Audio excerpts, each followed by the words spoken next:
ಇದು ಕಚ್ಚಿದ್ರೆ ಏನೂ ಆಗಲ್ಲ ಅಂತ ನೆಗ್ಲೆಕ್ಟ್ ಮಾಡ್ತಾರೆ ನಮ್ಮ ಜನ. ಬಟ್ ಸುಮಾರು ಇನ್ಫೆಕ್ಷನ್ಗಳನ್ನ ಕ್ಯಾರಿ ಮಾಡ್ತಾ ಇರುತ್ತೆ.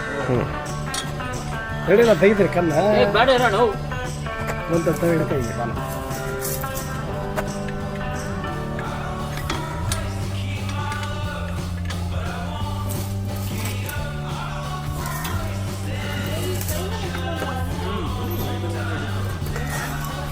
ಸರ್ ಇದು ಎಷ್ಟು ತಿಂಗಳದ್ದು, ಎಷ್ಟು ವರ್ಷದ್ದು? ಬರಲ್ಲ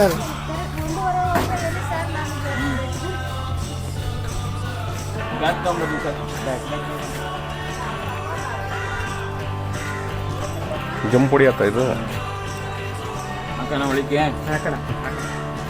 ಇದು ಏನಿಗೆ ಸರ್? ಯಾವ ಹಾವು ಇದು ಸರ್? Indian red snake. ಇದು ಕೆರೆ ಹಾವು ಅಂತೀವಿ. ಇದು ಕಚ್ಚಿದ್ರೆ ಏನೂ ಆಗಲ್ಲ ಅಂತ ನೆಗ್ಲೆಕ್ಟ್ ಮಾಡ್ತಾರೆ ನಮ್ಮ ಜನ.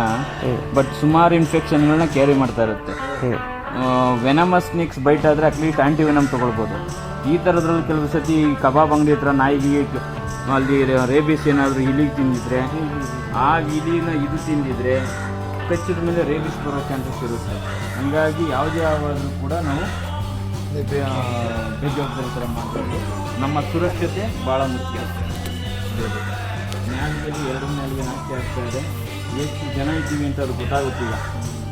ಅದರಿಂದನೇ ಕೂಡ ಥಿಂಕ್ ಮಾಡ್ತದೆ. ನಮ್ಮ ಬಾಯಿ ವಾಸನೆ ಮತ್ತು ನಮ್ಮ ಕೈ ಬೆವರು ವಾಸನೆ ಅದರಿಂದ ಗ್ರಹಿಸ್ತದೆ ಎಷ್ಟು ಜನ ಅವರು ಅನ್ನೋದ್ರ ಬಗ್ಗೆ. ನೋಡಿ ನಾಲಿಗೆ ಹೆಂಗೆ ಅಲ್ಲಾಡ್ತದೆ. ನಮ್ಮ ಬಾಬಾಗೆ ಬ್ಯಾಕ್ ಕೊಟ್ಬಿಟ್ಟಿದ್ದೀರಲ್ಲ ಸರ್? ಬಾಬಣ್ಣ ತುಂಬ ಸ್ಟ್ರಾಂಗ್ ಹೋಗೋದು.